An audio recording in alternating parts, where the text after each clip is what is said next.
professora Alejandra, do curso de Engenharia Química, e nesse ciclo de webinários temos hoje, especialmente, a participação da professora Débora e a professora Carla, né? Então, elas oportunamente vão se apresentar.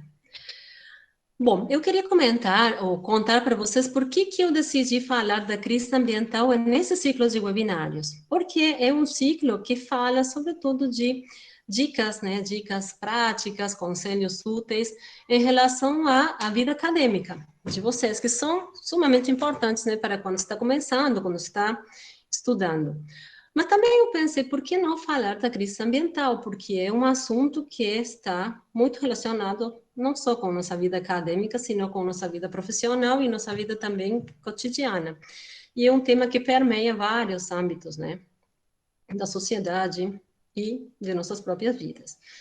E, além disso, tem 3 motivos que também gostaria de mencionar. Então, um deles é que sexta-feira passada, foi o 5 de junho, foi um Dia Mundial do Meio Ambiente. Então, como essa é uma data imediatamente posterior a esse ciclo, eu pensei, bom, por que eu vou deixar falar da crise ambiental?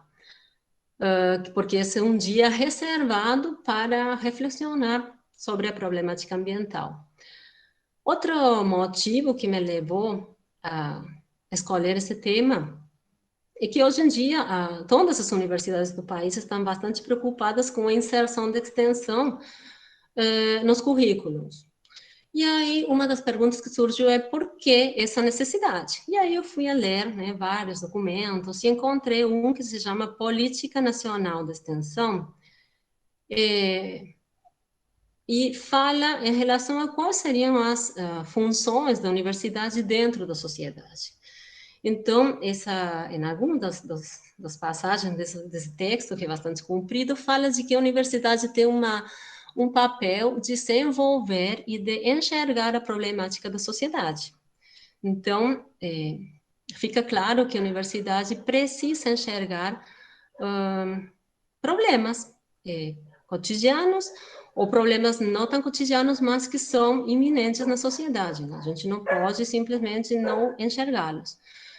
E para isso também em função disso, se faz um desafio à sociedade.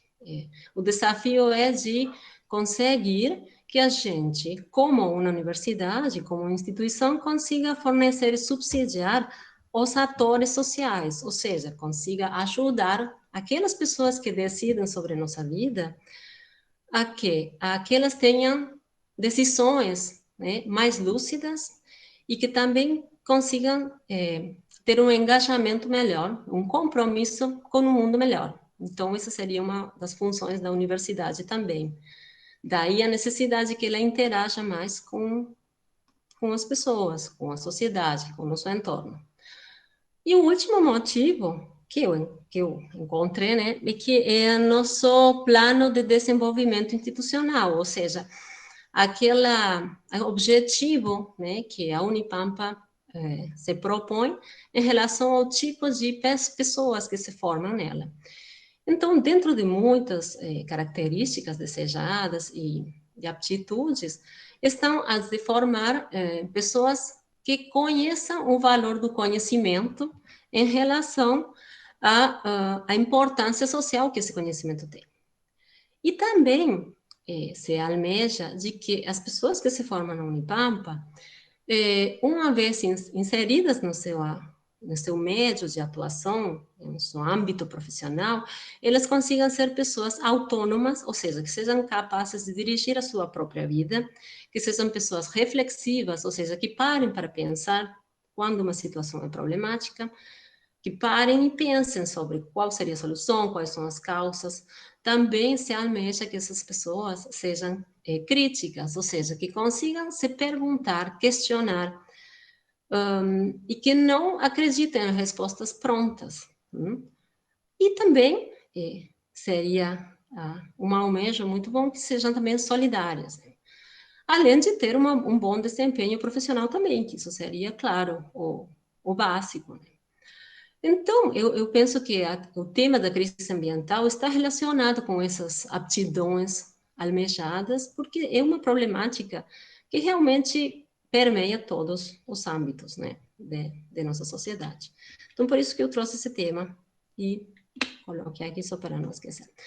Então, entrando bem, o que é, em relação ao que é a crise ambiental, eu separei assim, a junção, separei as palavras. Então, crise tem sua origem em uma palavra grega, que é com K, e tem um significado especial. A crise significava, na antiguidade, quando um médico estava medicando um paciente, essa medicação ia determinar um desfecho. Então, quando um paciente entrava em crise, significava de que ele ia, inevitavelmente, a se curar ou vir a falecer. Então, entrar em crise será isso, esperar um desfecho. E ambiens é uma palavra que deriva do latim e significa entorno, sair ao entorno ou ir para o redor. Então, juntando as duas, seria algo assim como o nosso entorno está a caminho de ter um desfecho, que pode ser ou a cura ou a morte dele. Bom, a crise ambiental é uma problemática que está sendo foco de várias áreas do conhecimento. E a engenharia, claro, não podia estar fora, né? Inclusive, a gente pode contribuir muito, né, para evitar a degradação ambiental. Então, da bibliografia na que eu me baseio para dar minhas aulas é um livro de Braga e colaboradores. E eles deixam claro de que toda essa bibliografia está destinada a reconhecer as tecnologias apropriadas para um desenvolvimento sustentável. Isso é nosso papel como engenheiro. Porém, eles também reconhecem que existem conflitos entre os aspectos ambientais e os socioeconômicos. E, isso aqui é uma aclaração, um esclarecimento meu, esses aspectos socioeconômicos não podem ser minimizados e muito menos ignorados, porque às vezes são eles os que determinam o desfecho, a forma de desfecho de determinada situação. Bom, então, eles comentam que, essencialmente, a crise ambiental tem 3 parâmetros, né, ou 3 componentes básicos, que são os mais importantes. São os recursos naturais, as populações e a poluição. Então, vamos ver cada um deles, porque cada um deles vai contribuir com a crise ambiental. E também, eles vão interagir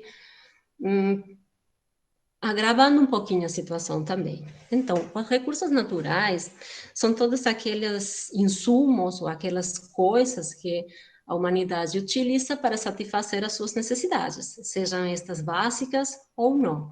Então, a gente pode dividir, ou se dividem, né, em 2 grandes classes, os insumos, ou seja, os recursos naturais renováveis e os não renováveis. Dentro dos recursos não renováveis, também tem uma divisão, que são os energéticos e os não energéticos. Nos energéticos, então, nós podemos encontrar, por exemplo, o petróleo, o gás, o carvão, porque eles, mediante, por exemplo, sua combustão, eles conseguem gerar energia. E os não energéticos seriam, por exemplo, minerais, que servem para a produção, ou servem como matéria-prima de diferentes materiais. Então, o ferro, o cálcio, o fósforo e assim por diante. Qual é a problemática desses recursos não renováveis? Que eles esgotam. E se eles se esgotam, a gente precisa encontrar novas fontes ou novas reservas desses recursos.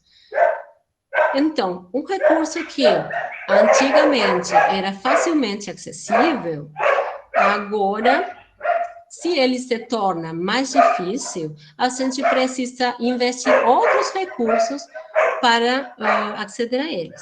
Por exemplo, vamos supor que uma reserva de petróleo que era antes viável economicamente, ficou mais difícil de aceder, a gente precisa investir em maquinárias, a gente precisa investir em tecnologia, a gente precisa investir também em outros combustíveis para fazer funcionar essas maquinárias, e assim, cada vez se torna mais difícil, né, de aceder a eles. Por outro lado, nós temos os recursos que são não renováveis. Então, são aqueles recursos que eles ficam disponíveis por ciclos naturais. Então, a gente pode pensar, bom, então não são tão problemáticos porque eles se renovam. Porém, esses recursos renováveis, eles têm uma concorrência entre eles. Por exemplo, dentro dessa classificação, a gente pode encontrar os vegetais, micro-organismos, animais, e eles vão precisar, por exemplo, de um espaço, de uma área. Por exemplo, se a gente precisa de eucaliptos, né, para a produção do papel, a gente vai precisar de uma área utilizada para o crescimento dessas árvores.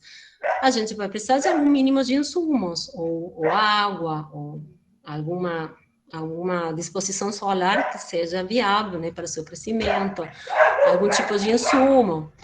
Depois a gente vai precisar de outros recursos para remover essas árvores, para derrubada, precisamos de maquinários, de combustíveis e assim por diante. E essa área destinada para esse insumo, para esse recurso, poderia ser utilizada, por exemplo, para a produção de alface. Ou seja, esses eucaliptos concorrem, né, pelo simples fato de precisar da área, concorrem com a produção de alimentos também. Então, já temos um conflito aí. O próprio eucaliptus, por exemplo, ele pode servir tanto como para a produção de energia, mas também como a produção do papel. Então, um só recurso poderia, e concorre, né, poderia satisfazer duas necessidades, mas elas não podem ser juntas satisfeitas. Então, ele concorre com ele mesmo. Então, a gente vê que mesmo que esses recursos renováveis estejam mais rapidamente disponíveis, eles têm uma problemática, porque a gente não pode simplesmente plantar todas as áreas disponíveis do planeta, ou com eucaliptos, ou com alface. Isso são apenas dois exemplos muito simples, né? Mas que ilustram. Outro vértice do triângulo é a população. Então, hoje em dia, nós somos aproximadamente 7 bilhões de pessoas. 7 bilhões de pessoas.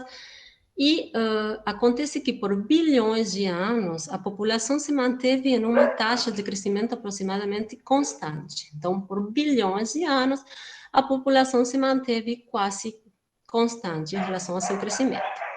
Aconteceram dois eventos que mudaram essa situação. Um deles foi a Revolução Agrícola. Então, quando o homem começou a produzir seus alimentos pelo cultivo, e depois a Revolução Industrial.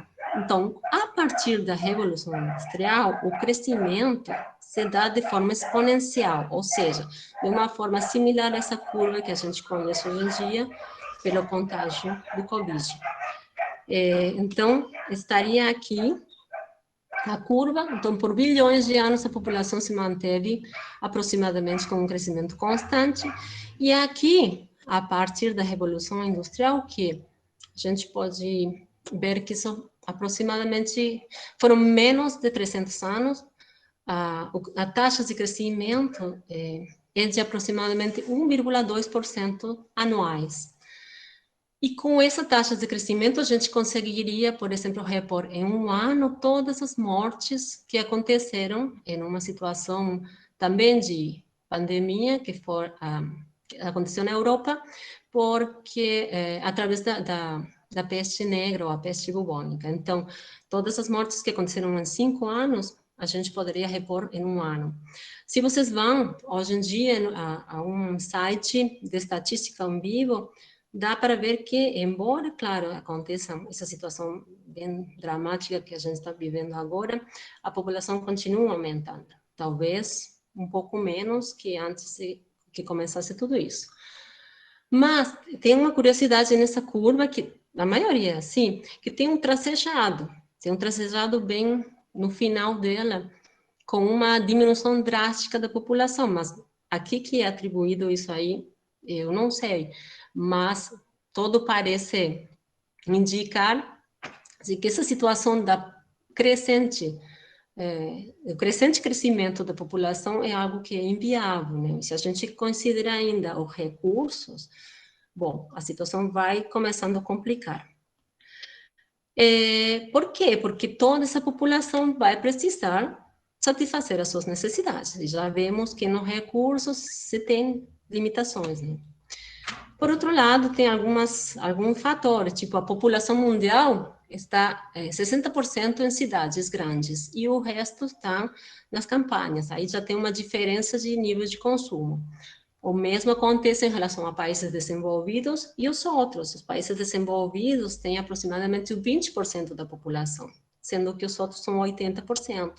E os não desenvolvidos são os que têm uma situação mais delicada assim, em relação a taxas de crescimento da população. Ou seja, aqueles países 80% que não consomem com o mesmo padrão de consumo dos países desenvolvidos poderiam almejar ter o mesmo padrão.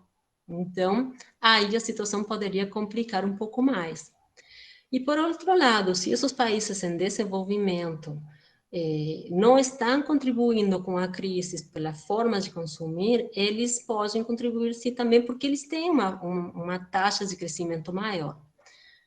Então, é uma situação que está acontecendo nos dias de hoje. Então, por isso, se um país, por exemplo, que está em vias de desenvolvimento, vamos supor, 200 milhões de pessoas, ele seria, vamos supor, autorizado pelos outros a ter o mesmo nível de consumo, essas pessoas precisariam comprar mais carros, comprar mais computadores, quer dizer, tem um nível que todo mundo almeja, né? Porque todo mundo almeja ter uma vida boa. O problema é como vai acontecer isso ali. Né? Então, todo mundo precisaria de comprar móveis, trocar mais de roupa, cozinhar, viajar, andar de carro, andar de ônibus, 200 milhões de pessoas nos mesmos padrões de vida dos países desenvolvidos. Né? Então, vai complicando um pouco o panorama. E ainda tem um outro vértice do triângulo, que é a poluição. Então, a poluição seria o quê? É aqueles tipos de uma transformação ou uma modificação indesejada, já seja de características químicas, físicas, biológicas, em um elemento da biosfera, ou seja, em um corpo de água ou na atmosfera ou no solo. E que tipo de situações provoca poluição? Basicamente, mas não exclusivamente, são três. Então, são os efluentes, né, que são em estado líquido, emissões, que são, por exemplo, gases e resíduos. Então, cada um desses agentes de poluição vai contribuir de alguma forma, né, a quê? A diminuir a qualidade dos recursos que já têm alguma limitação. Então, a esses dois fatores que antes nós tínhamos, tanto recursos naturais quanto população que aumenta, ainda a poluição contribui reduzindo os níveis de qualidade. Então, um corpo de água, por exemplo, que antes era disponível para água de consumo humano, ele deixa de ser utilizado para isso e já fica menos disponível, ou ele precisa de maiores investimentos, ou seja, maiores recursos para que essa água volte a ser potável. E, por exemplo, para que essa água seja potável, esses recursos que a gente precisa seria o quê, por exemplo? Vamos supor, sulfato de alumínio. Bom, sulfato é um mineral, ou é produto da mineração. O alumínio também, ou seja, para tratar um recurso e fazer com que ele seja útil, a gente precisa de outros recursos. Então, parece que é um círculo.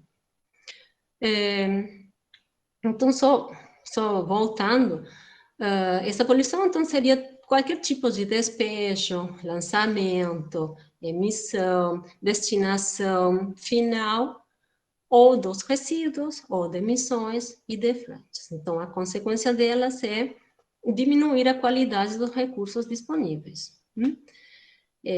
Então, um exemplo de como eles também têm um nível amplo, porque um efluente não atinge apenas a água. Um efluente, por exemplo, pode atingir a água, mas também o solo. E se ele tem gases dissolvidos, por exemplo, ou esgoto, ele também vai afetar o ar. Então, não quer dizer que porque Eu tenho um efluente apenas vai afetar o corpo de água. O mesmo acontece, por exemplo, com os sólidos. Um sólido pode afetar o solo, mas também ele pode interferir nas características de um corpo de água, mesmo que ele não tenha características tóxicas, por exemplo. Só o fato de ele estar nesse meio, ele vai interferir. Então, a poluição chegou para complicar um pouquinho mais a situação. Então, eu não vou me explanar muito, só queria dar um panorama de como esses três fatores não estão fechando. Por quê? Então, assim, para resumir, os recursos são cada vez mais inacessíveis ou inviáveis economicamente, porque a gente precisa de mais investimento para que eles sejam explorados. E diminuem quando a população aumenta e junto com a poluição. Por outro lado, temos a população que ela está aumentando de forma exponencial, consumindo os recursos naturais, né, dependendo do nível de consumo que a gente tem, o padrão de vida, e aumentando também a poluição. E a poluição, por outro lado, aumenta junto com a população e contribui também com a diminuição da qualidade ou dos recursos naturais disponíveis. Então, isso aqui é só um panorama de como que está essa situação.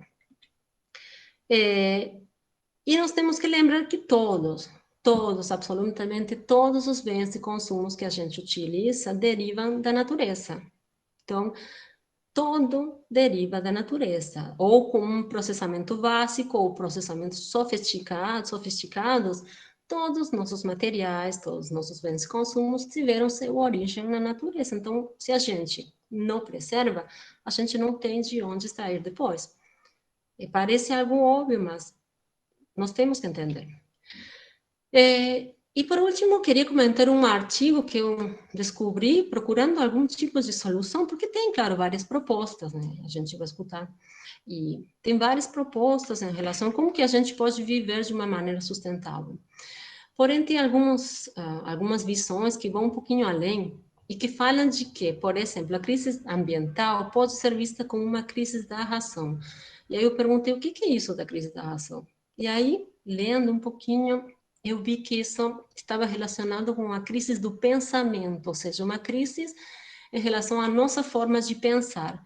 Porque como foi construída a ciência atual, a ciência moderna, ela serviu, né? Mas serviu de que forma? Construindo pensamentos separando, por exemplo, nós entendemos a matemática por um lado, tá? A física por outro, a química por outro lado, a biologia por outro lado. Isso serve porque a gente entende, porém, na realidade, elas estão juntas, elas não se separam. Então, não se separa o sujeito do objeto, não se separa o pensamento da ação e também não se separa o homem da natureza, porque na realidade todo é um conjunto. Então, o que daria para pensar é que nós precisamos construir uma forma diferente de pensar, ou seja, uma nova forma de pensar para que consigamos descobrir formas diferentes de viver, formas diferentes de consumir e também formas diferentes de produzir, porque nós vamos continuar produzindo e necessitando, né, de produtos, mas quem sabe de uma forma diferente, porque aparentemente como a situação está um pouco complicada. Então tá, então é isso que eu queria falar, e agora, para exemplificar mais, né, essa questão da crise, vou passar a palavra para a professora Débora. Primeiramente, eu queria agradecer à professora Alejandra pelo convite. Meu nome é Débora da Cruz Paião Pellegrini, eu sou veterinária. A minha área de formação é epidemiologia e medicina veterinária preventiva. Então, eu sempre trabalhei com doença e, desde muito cedo, eu sempre tive interesse pela questão da temática ambiental. Agora, eu estou bem feliz, porque a gente está percebendo que existe um consenso quanto à questão da relevância em começar a pensar o surgimento, a emergência e reemergência de doenças a partir da devastação ambiental, né? Eu sou professora do curso de veterinária em Uruguaiana, também do PPG de Ciência Animal e da residência multiprofissional em saúde coletiva. Então, nesse caso, para tentar começar a explicar como que as doenças ocorrem, né? A gente vive num mundo em que existem N ecossistemas, né? Então, é normal a gente ter a circulação de micro-organismos que tem no ambiente natural reservatórios, e esses reservatórios, eles acabam albergando esses agentes, muitas vezes sem causar problema nenhum para os animais. Então, na natureza em si, nesses ecossistemas fechados, a gente tem os ciclos enzooóticos, que seriam o quê? Seriam justamente, que nem está esse ciclo de ebola aqui mostrando, né? Seria a circulação dos vírus entre morcegos, entre várias espécies de morcegos. Na natureza, a gente tem esses ciclos enzooóticos, que seriam o quê? Seria justamente a circulação de micro-organismos, nesse caso é do vírus do ebola entre morcegos. Quando que o ciclo se torna episótico, que seria uma ocorrência da doença no nível acima do esperado entre os animais? Quando entram nessa cadeia outras espécies que não são comumente infectadas pelo vírus, e a partir do momento em que essas espécies entram em contato com humanos, é que a gente tem o ciclo epidêmico. Não sei se vocês têm acompanhado agora recentemente, o Congo está com uma epidemia de ebola. Aliás, ele sempre tem, né? Ele sempre tem ciclos que são endêmicos e epidêmicos, onde quando a doença some, ela fica restrita a ciclos enzooóticos e depois ela adquire esse fator em ciclo episótico e ciclo epidêmico. Sempre que tem zoo no nome, é que está relacionado com a existência de animais como reservatórios, né? Só que nesse caso, pode ser o próximo, Alejandro. A gente tem o quê? No caso do coronavírus especificamente, a gente tem a circulação de vários coronavírus que são de patogenicidade baixa entre vários animais, morcegos, roedores, outros animais também, até animais de produção. Esses coronavírus circulam entre as pessoas, circulam entre a gente, mas eles são de baixa patogenicidade. E o grande problema é que nos últimos tempos, desde 2003, a gente teve a emergência de coronavírus que são de alta patogenicidade, de média alta, né? Por exemplo, o primeiro foi o SARS, depois foi o MERS e depois, hoje, agora, tem a Covid-19. Nesse caso, é importante a gente pensar, por que eu coloquei esses slides no início? Para explicar que os morcegos, eles têm os coronavírus. Então, não é o momento agora de pensar em eliminar os morcegos. Nós não podemos eliminar os morcegos em hipótese nenhuma. Eles têm uma relevância importantíssima no meio ambiente. Mas quando que as doenças emergem? Elas emergem justamente quando esses animais entram em contato com outros reservatórios e esses reservatórios, por sua vez, entram em contato com os humanos. E a infecção passa a acontecer humano a humano. Por isso que ela se torna epidêmica e pandêmica, como é o caso do que a gente está vivendo agora. E esse fenômeno a gente cita como transbordamento, que seria o quê? Seria uma adaptação, uma evolução do micro-organismo, uma vez que ele está infectando várias espécies. E dessa forma, ele atinge patamares de propagação muito maior, o que é interessantíssimo para qualquer micro-organismo, né? Então, o que a gente percebe agora na questão do enfrentamento do coronavírus? Os países que já tinham tido SARS e MERS conseguiram sair mais fácil da ocorrência da doença, né? Que não é o caso no nosso caso. No nosso caso, a gente nunca tinha tido contato com um vírus dessa magnitude e desse impacto, e agora a gente está sofrendo as consequências, né? Então, nesse caso, a OMS, ela cita várias fases numa epidemia. A primeira, segunda e terceira fase é o predomínio das infecções entre animais e poucos casos humanos, que é o que aconteceu inicialmente em SARS e MERS, que ficaram restritas ao Oriente. A fase 4 já é a fase de transmissão mantida entre humanos, onde a gente não vê mais a presença dos animais como de importância, nem como reservatórios, nem na transmissão da doença. A fase 5 e 6 seria de pandemia, onde a infecção ela é uma epidemia em proporções mundiais, ela está disseminada no mundo todo. E até ela chegar ao ponto máximo, a gente tem possibilidade de recorrência dos eventos, a partir do momento que a gente tem o quê? O relaxamento de medidas de controle, de medidas de mitigação, e a possibilidade da transmissão acontecer novamente, até o momento que a gente vai ter a doença caindo e voltando a ter um caráter sazonal. Pode ser que ela suma ou pode ser que ela se torne endêmica, que é esperada todo ano, como a gripe, né? Que a gente espera que aconteça caso de gripe todo ano. O próximo. Então, nesse caso, quais são os fatores hoje que são extremamente importantes na emergência e reemergência de infecções como a Covid-19? O primeiro deles, todos os relatórios trazem, que são as mudanças climáticas. Então, hoje a gente percebe que nesse slide eu coloquei 4 tempestades, né? Uma até aqui mostrando o animal, mostrando um bezerro, e um outro morto ali, no caso, que ocorreram no Brasil, um país que até então ele não tinha ocorrência com tanta frequência de tornados e ciclones dessa magnitude. Então, a gente está percebendo que está acontecendo uma mudança no clima. Próximo slide. sendo que o IPCC já tinha falado isso, já tinha advertiu em 2018 que se não existisse uma redução na emissão de carbono em 45% até 2030, a gente tinha uma previsão de ter o quê? De ter um aumento na temperatura, em cerca de até 2 graus. Então, nesse caso, a gente percebe o quê? Que o dióxido de carbono também aumentando constantemente pelas emissões humanas, a gente vai ter um desafio muito grande. Nesse relatório, os pesquisadores que elaboraram, eles divergiram de alguns outros, que falaram até que a previsão era terrível porque ela ainda era otimista demais. Quer dizer que eles, nesse relatório, eles advertiram, mas não advertiram do modo que alguns pesquisadores acreditam que já esteja acontecendo, né? O próximo slide.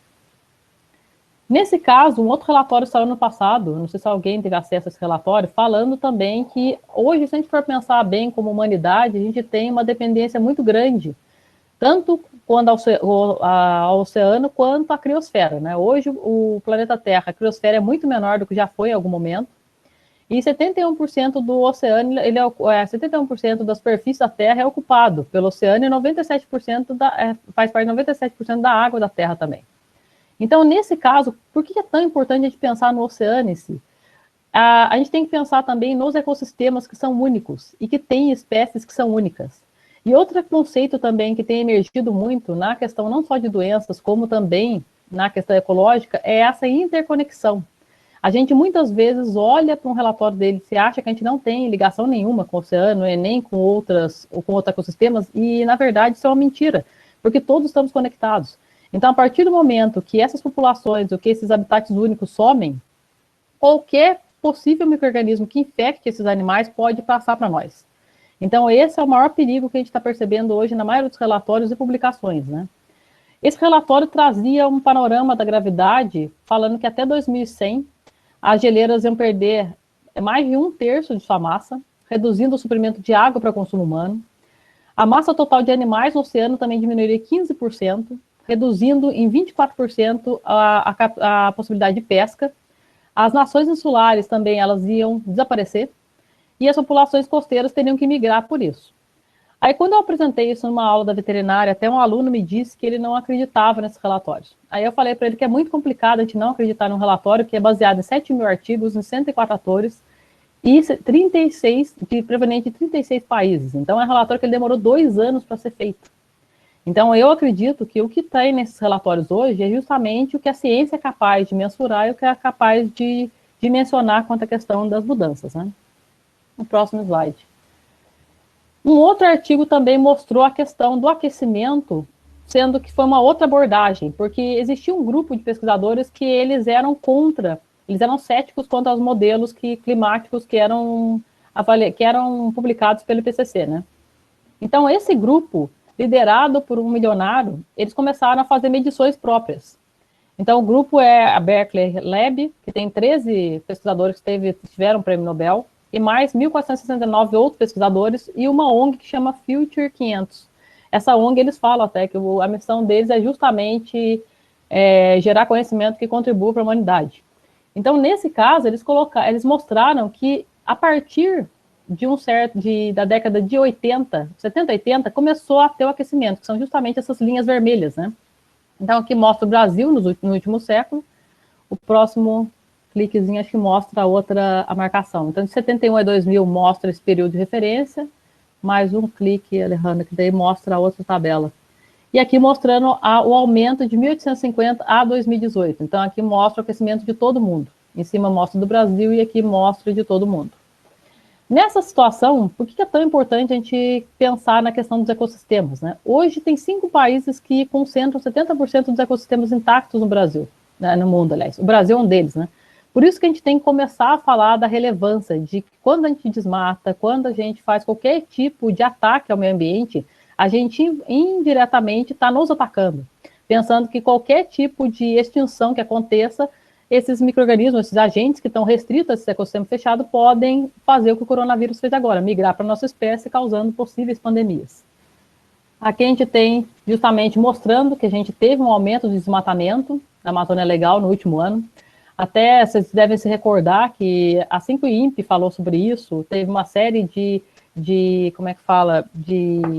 ataques até do governo federal falando que eram dados errados, mas não são errados, porque não só o INPE mostra isso, como outros órgãos, o mundo inteiro tem mostrado o aumento também no desmatamento total.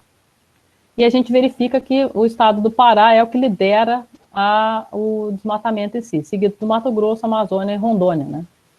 E nesse caso a gente verificou também no ano passado as queimadas, né? As queimadas aconteceram aqui, aconteceram na Austrália também, e tudo isso reforça a questão de que a gente continua em franca expansão quanto à questão do desmatamento, né? Da devastação ambiental como um todo.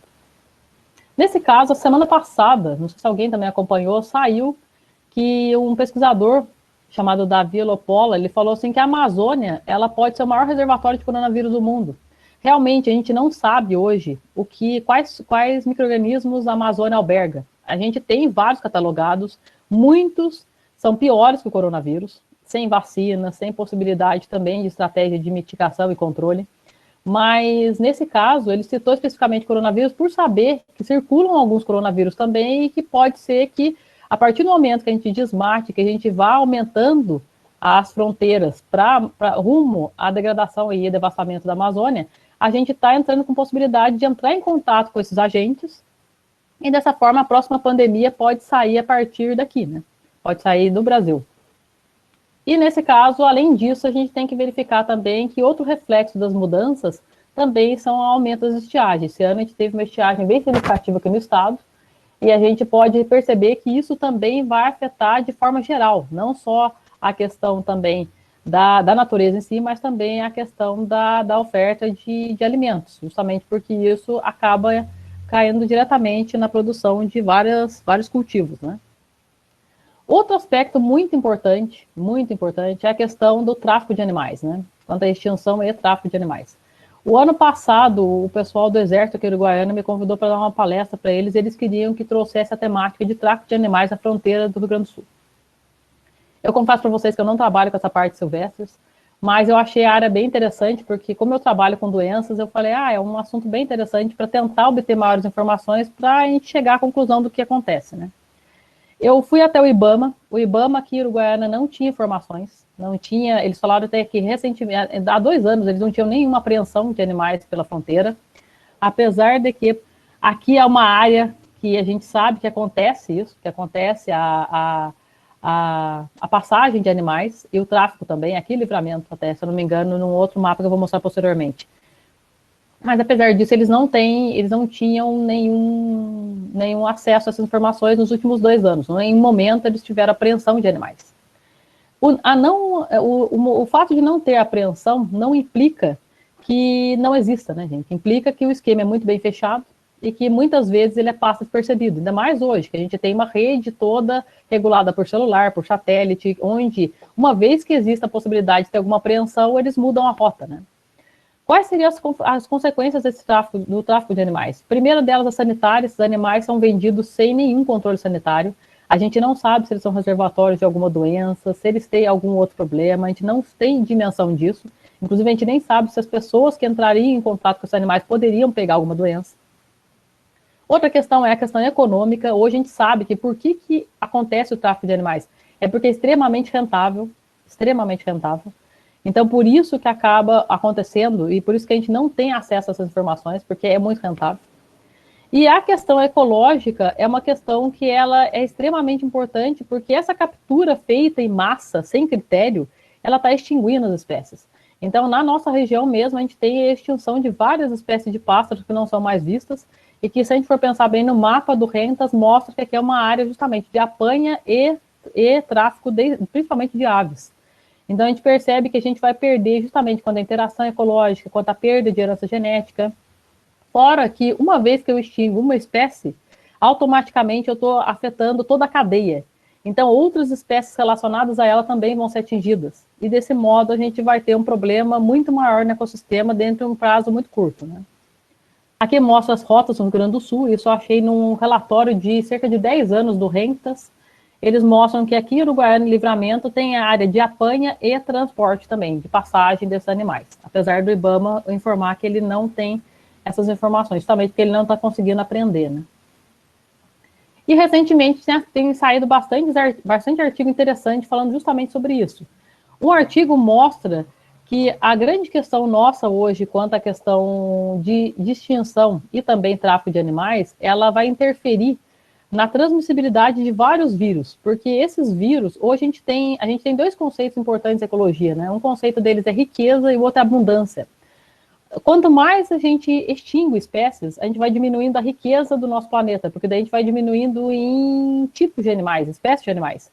E hoje, a espécie mais abundante na Terra é a nossa e dos nossos animais de produção, né? Então, dessa forma, tudo que esses animais albergam como reservatórios, indiretamente pode o quê? O vírus ou a bactéria, principalmente o vírus, eles podem se adaptar à nossa espécie ou à espécie de animais e assim passar a existir de outra forma, com outros padrões de ocorrência também. Então, nesse caso, a gente percebe, então, que tem o maior risco de transmissão dos vírus nas espécies com abundância nossa nos animais, que expandiram nas paisagens dominadas hoje por humanos, por nós. Essas espécies hoje estão ameaçadas, que nem eu falei para vocês anteriormente, por exploração e também perda de habitat, porque não adianta nada também eu ter a espécie, mas se eu não tenho o habitat que alberga ela vai acabar se extinguindo. E outra questão também é justamente isso, várias espécies domesticadas, matas, elas hoje albergam vários vírus, né? Vários vírus que seriam de relevância para nós e que podem tranquilamente transbordar para a nossa espécie, né? Esse outro artigo saiu semana passada, 1º de junho, ele fala justamente de que três autores, eles pesquisaram 29.400 espécies de vertebrados analisadas e eles chegaram à conclusão que cerca de 515 espécies estão em vias de se extinguir nas próximas décadas. E nessa questão, é justamente o grande problema é que se essas espécies realmente se extinguirem, eles relatam que junto com elas vão carrear outras espécies que a princípio não deveriam entrar em extinção, mas que vão entrar justamente porque tem uma interconexão entre as espécies. Uma vez que uma delas é extinta, automaticamente as outras também serão extintas, né? Vou correr um pouco. Aqui mostra os gráficos mostram, né, as espécies que estão com percentuais menores que 1.000 indivíduos, de até 5.000, e daí por diante, e eles relatam justamente isso, relatam até aqui na América do Sul, que a gente vai ter muito mais extinção de pássaros, né, pássaros e anfíbios muito mais que mamíferos, sendo que outros locais do mundo vão ser principalmente de mamíferos. Então, quais razões a gente tem para essa extinção que está sendo causada pelo homem, né? Eles citam até no artigo que a gente teve as 5 maiores extinções por questões de asteroides, por mudanças de temperatura, por outros fatores naturais. Essa extinção agora está sendo estritamente provocada por nós, né? Muitas espécies vão ser extintas em breve, tem o colapso da biodiversidade regional, que isso a gente verifica também quanto à questão de quando a gente volta naqueles ecossistemas que existem no país. Que nem eu falei anteriormente, a extinção de uma gera extinções, porque elas têm uma relação de interconexão, e a pressão humana tem crescido muito, como a Alejandra falou. Como a população nossa tem crescido muito, existe uma pressão muito grande na biosfera, relacionada ao comércio desses animais também, relacionada à nossa própria sobrevivência, relacionada também à extração de qualquer recurso natural, que faz com que essas espécies tornem inviável a vida delas, né? E nesse caso, a gente verifica, eles fizeram alguns mapas também mostrando as áreas em que a gente vai ter as maiores perdas, né?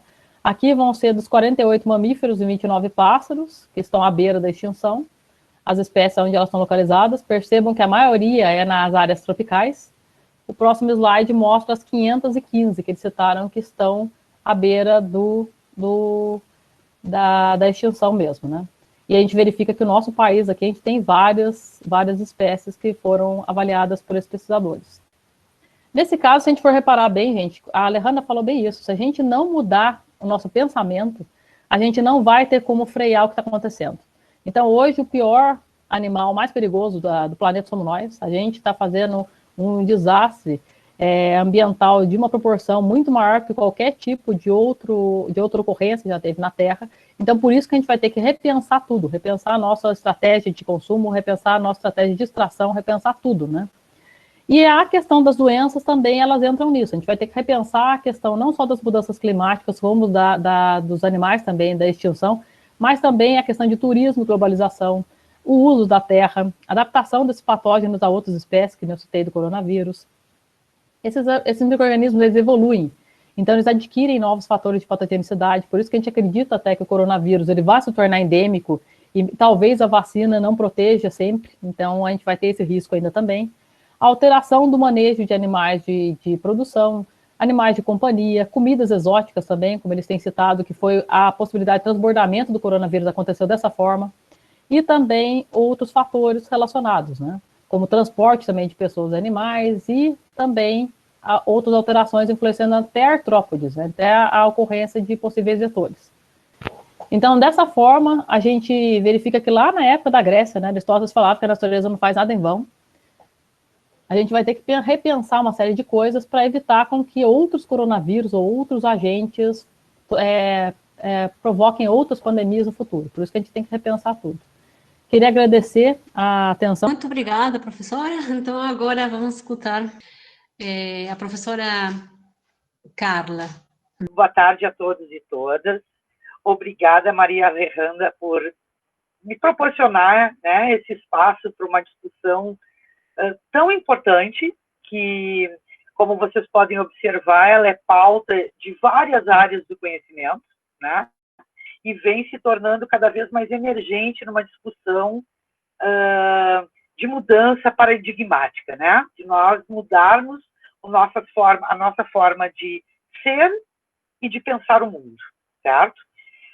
Eu sou a Carla Crivellaro, eu sou professora da Universidade Federal do Pampa há 2 anos, agora em agosto vai completar 2 anos, que eu ingressei, né, no magistério superior como docente do curso de Educação do Campo, no campus Dom Pedrito, certo? A minha trajetória de vida, né, eu não sou tão novinha, nos últimos 30 anos da minha vida, eu me constituí uma educadora ambiental, obviamente com a minha graduação, né, com todo o meu aparato acadêmico, na Universidade Federal do Rio Grande, na FURG, onde eu me graduei em Geografia, licenciatura. Depois eu fiz um mestrado em Educação Ambiental e um doutorado em Educação e Ciência. E mais adiante, e o NEMA, né, foi um espaço onde, não formal, certo? Não acadêmico, que eu pude me constituir uma ambientalista, certo? Uma pessoa que luta pela conservação da natureza, não pensando numa terminologia conservacionista, certo? Mas de conservação e conservar todas as espécies, ecossistemas, mostras significativas, né? Durante 30 anos, então, eu vivi dentro de uma associação privada, sem fins lucrativos, de utilidade pública municipal, que se localiza na Praia do Cassino, em Rio Grande, onde eu estou agora, nesse momento, em férias, inclusive. E ali dentro do NEMA, durante esses 30 anos, foi um espaço de muitos conflitos, né? E de busca de recursos para poder implementar ideias, percepções e esse novo modo de pensar, tendo a educação ambiental como a minha referência, né, de transformação da sociedade, pensando num mundo possível. Então, vamos iniciar só fazendo essa reflexão, que seria uma música.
E a ideia era uma pequena sensibilização mostrando que a relação com a natureza, do ser humano com a natureza, ele sempre teve uma relação, ora de medo, né? Ora de pura contemplação, hora de captar suas texturas, cores, sons, na forma da arte, que seja da música, da pintura, da dança, do teatro, enfim. E o mais impressionante disso tudo é que, infelizmente, né, o ser humano ele acabou se corrompendo e se sequelando de um modo fragmentado de se perceber, né? Então, a partir lá do século XVII, com René Descartes, onde a gente pôde, a partir daí teve uma evolução muito grande, né, de todas as áreas do conhecimento, afetou todas elas, da ciência, da comunicação, das artes, enfim, e permitiu que grandes avanços pudessem ser desdobrados a partir do método científico. Só que essa ruptura, né, entre corpo, mente e espírito deslocou o ser humano para o centro de uma visão egocêntrica, né, antropocêntrica, em que a natureza e todos os seus recursos, sejam eles renováveis ou não, orgânicos ou inorgânicos, estivessem à sua disposição. E essa forma, então, de se relacionar com a natureza, com o outro, e apoiada, embalada pelo modo de produção capitalista, né, que detonou uma série de processos, né, rompendo com culturas, com recursos, com formas de se relacionar, né, com o ambiente de uma maneira, não vou dizer que sempre foi harmoniosa, eu acho que nunca foi harmoniosa, ela sempre foi conflitante, mas que ela tinha alguns limites, né? Então, o ser humano, ele transforma a natureza através do trabalho. Tá? E muita tecnologia, muitos movimentos ao longo da história da humanidade fizeram com que ele alcançasse realmente cura de doenças, remédios, né, comunicações. Hoje nós estamos aqui e tudo ia indo bem. Nós íamos num acúmulo de conhecimentos, de despertar para uma nova realidade, até que nós chegamos nesse momento que tudo fica estagnado, que as pessoas acreditam que a Terra é plana, né? Que a ciência não tem validade e que nós temos um processo governamental totalmente alienado, do qual a gente estava fugindo, né? Nos últimos 30 anos, aí, 50 anos, desde a ditadura militar. E nesse processo, né, o ambientalismo, a questão ambiental, ela se torna emergente e muitos congressos, muitas reuniões, muitos simpósios, muitos relatórios sempre tiveram essa preocupação sobre os índices de desenvolvimento, o número de pessoas no planeta e a capacidade de suporte que esse sistema, né, maravilhoso, encantador, que nós conhecemos como único, né, que possivelmente talvez não seja o único, mas que nós conhecemos, né, tenha sido um momento tão crucial para a humanidade e também para todos os que dela dependem. Mas uma coisa vocês podem ter certeza, a Terra está muito bem. Tá? Apesar de toda essa pandemia e toda essa paralisação nas nossas mentes, nos nossos corpos, nos nossos trabalhos, nas nossas atividades, as baleias estão felizes da vida, os golfinhos nadam pelos oceanos do planeta, os ecossistemas com uma capacidade de regeneração muito grande.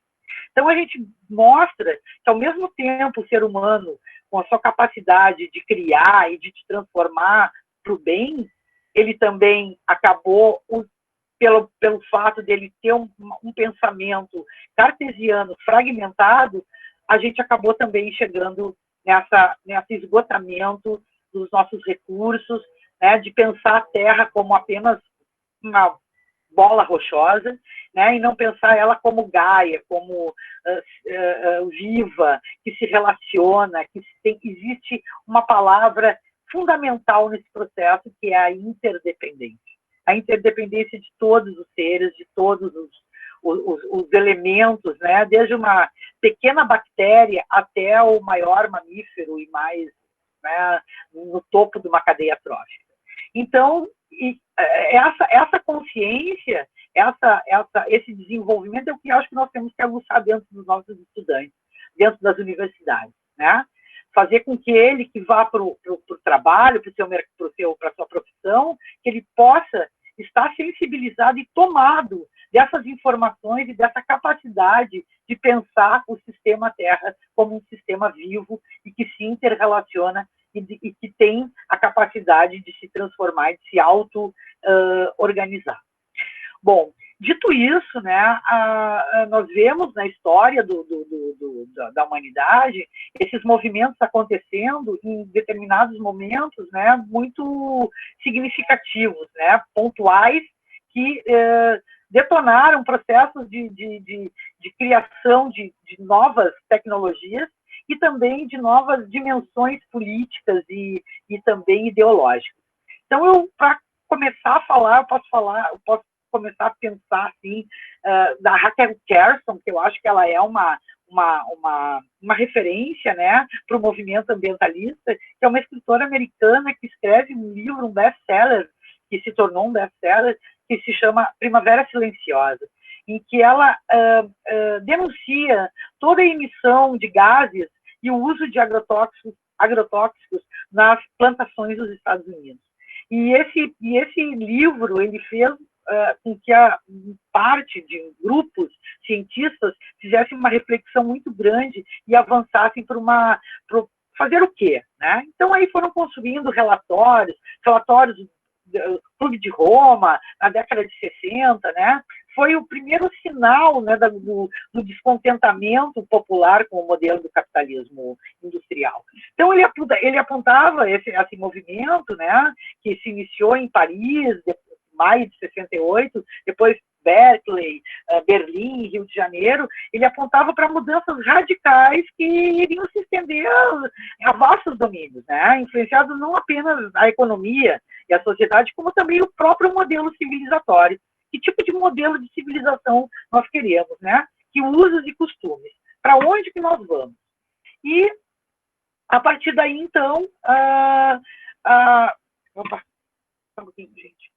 A partir daí, então, né, a gente tem o movimento hippie, né, que é o novo ambientalismo, com objetivos e demandas bem definidos, né, que, mostrando a adoção de medidas restritivas ao aumento da produção econômica, que dá aquela ideia daquela crise que a professora Alejandra falou, né, da ideia da racionalidade, né, como um princípio balizador e limitante, né? Então, que racionalidade, que além de ser uma crise da razão, é uma crise também ética, né? Uma crise estética. Bom, então, esses grupos, eles acabaram pensando um novo modelo de desenvolvimento para o século XXI, né?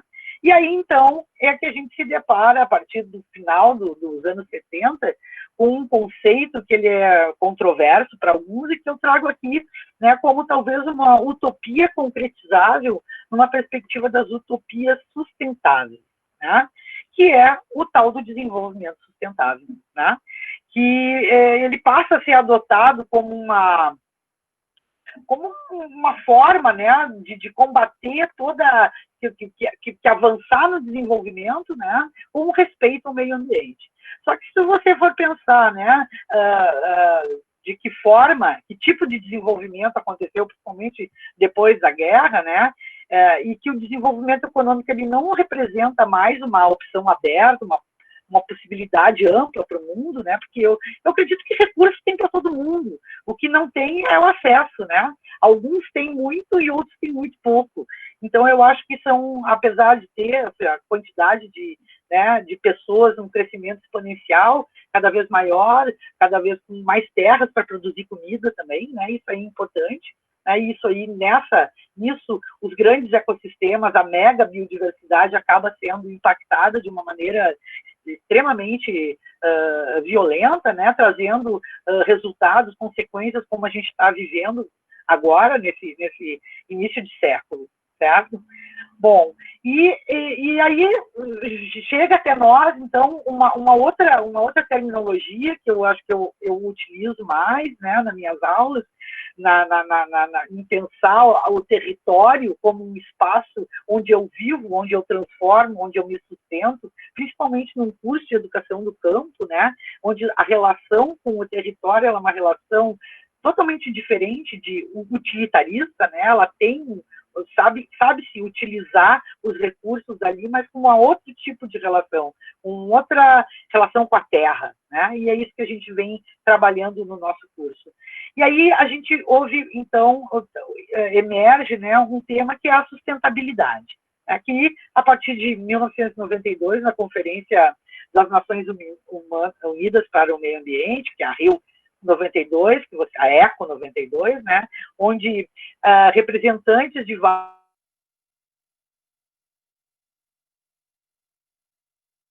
pauta, o desenvolvimento sustentável foi uma pauta presente durante toda essa conferência, em que a ideia, a partir daí, então, surge então, a Agenda 21, que seria o caminho para a sustentabilidade, certo? E essa Agenda 21, quem conhece, né, quem não conhece, seria interessante perceber que ali estão presentes todos os elementos que compõem a nossa vida. Então, a sustentabilidade ela não é só ecológica, ela não é só econômica, ela é tudo. Tu é ou não é sustentável, né? Algumas dimensões, elas estão aí para facilitar a nossa compreensão. São correntes da sustentabilidade que nós vamos aplicar em determinados contextos com determinados grupos, né? O trabalho escravo, a questão da água, do saneamento, da mineração, das florestas, enfim, né, da formação de pessoas com essa informação, com esse conhecimento, com esse desenvolvimento. Então, são muitos elementos que nos fazem, mais uma vez, ter certeza, né, que essa sustentabilidade ela está num patamar que precisa dessa mudança de comportamento. Precisa dessa mudança porque se nós todos fôssemos querer ter uma vida como os países desenvolvidos teriam, nós não teria terra, não teria planeta para sustentar tudo isso, com 7 bilhões de pessoas hoje. Tá? E essas catástrofes, essas ações, esses impactos, né, causados por ambientais, eles acabam sendo, né, extremamente mostrando a realidade que a gente muitas vezes não enxerga ou não quer enxergar, né? Que as pessoas não têm água, que as pessoas não têm saneamento, que as pessoas não têm comida. Então, isso é muito importante de pensar o sistema, né, como um todo. E na Rio 92, eu acho que cabe ressaltar que a carta, teve uma carta, teve vários documentos ali, né? O Tratado de Kyoto, a Convenção da Biodiversidade, o Tratado de Biodiversidade, a Agenda 21, junto do Fórum Global, que foi um evento paralelo à Rio 92, formado por organizações governamentais de todo o mundo, né, o Tratado de Educação Ambiental para sociedades sustentáveis, né,